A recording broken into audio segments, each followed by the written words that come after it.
starts and ends with a girl, too small and inadequate for that world of ash, tar, and coal where she was born.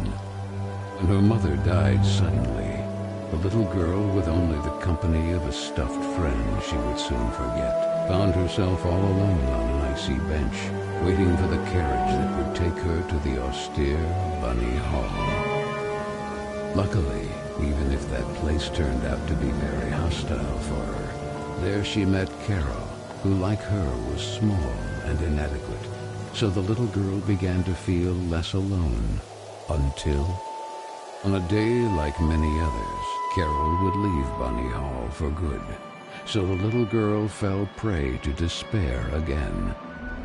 After all, in a world made of ash, tar, and coal, furiously ticking away like a crazed clock, what can a little girl do all by herself?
Are you speaking to me? Princess? No, I mean... I believe so.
little bunny. That letter is mine. Could you? The sweet, bespectacled bunny ignored the little girl and took the letter with them.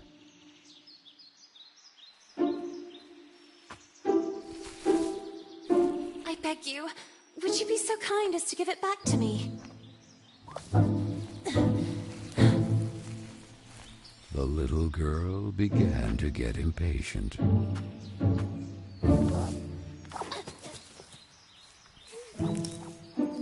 The little girl wouldn't let it win, so determined to recover Carole's letter, she followed the mischievous bunny.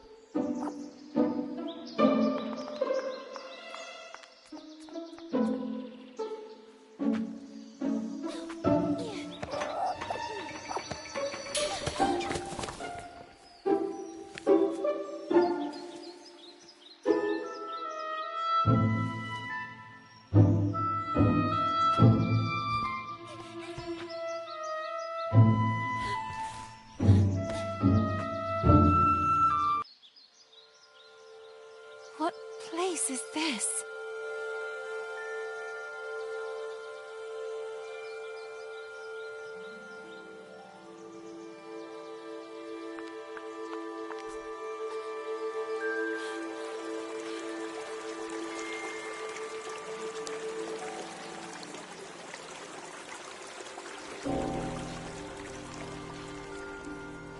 That kite, it reminded the little girl so much of her friend Carole. So free and graceful, yet tormented, as if by adverse currents, by the other girls at Bunny Hall. Oh, and who would you be? Have you perhaps seen a bespectacled bunny? Even the owl ignored her question and just stood there, staring at her, with those eyes, red like blood.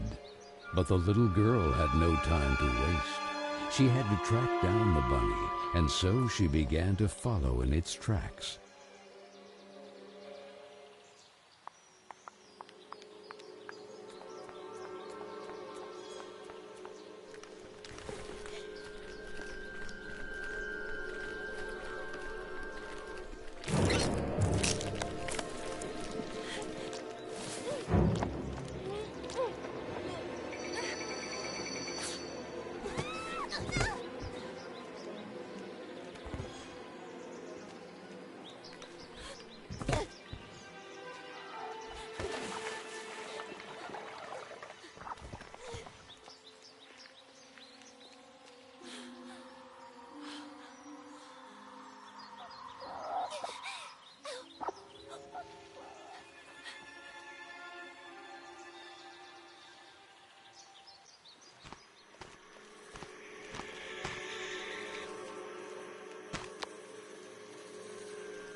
And the girl, filled with a chilling sensation she could not explain, dove into the water.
So the little girl fell, and fell once again.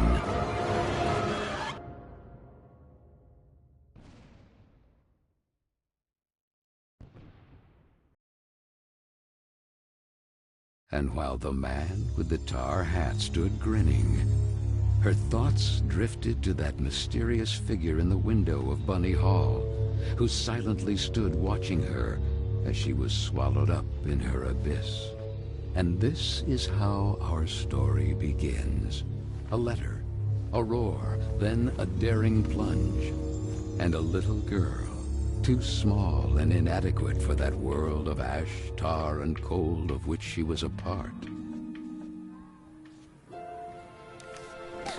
Miss Benton, I am pleased to note that my voice is so soft that it encourages restful sleep in class. Would you be so kind as to share your wisdom on today's topic with your fellow classmates? There was a man made of tar, an owl, and a bunny with glasses. Such impertinence.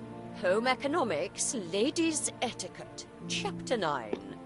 Be always beautiful, perfumed, and impeccable. all of you young women of today are privileged to witness the deeds of the great men of your era. The grand discoveries, the phenomenon of industrialization, progress. Soon you will be wives and then mothers of great men who will go down in history. And you, Miss Benton, make fun of it. This establishment, too, if events continue to transpire as hoped, will undergo important developments, and you will be the first to benefit from them. Why, ladies? A portion of Bunny Hall was conceded to a corporate collective in order to form a small branch, thereby taking advantage of the area's greatest resource, rabbits. This will not only bring new luster to the estate in this region, but also new jobs. Very good, Miss Vicky Trout. At the very least, Lana has grasped the rabbit matter. In this regard, our dear Frank reminds us that it is strictly forbidden to venture beyond the walls of the park. The disinfestation work will resume tonight after the strong winds of recent weeks.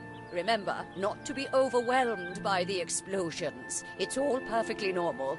The soil is blasted with charges and the rabbits forced out of their burrows. Who did it? Lana! Miss Benton!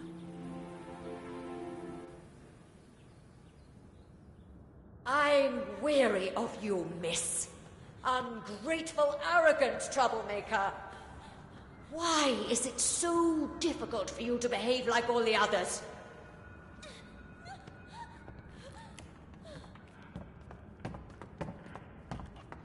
The clock is ticking furiously, and you are a woman now.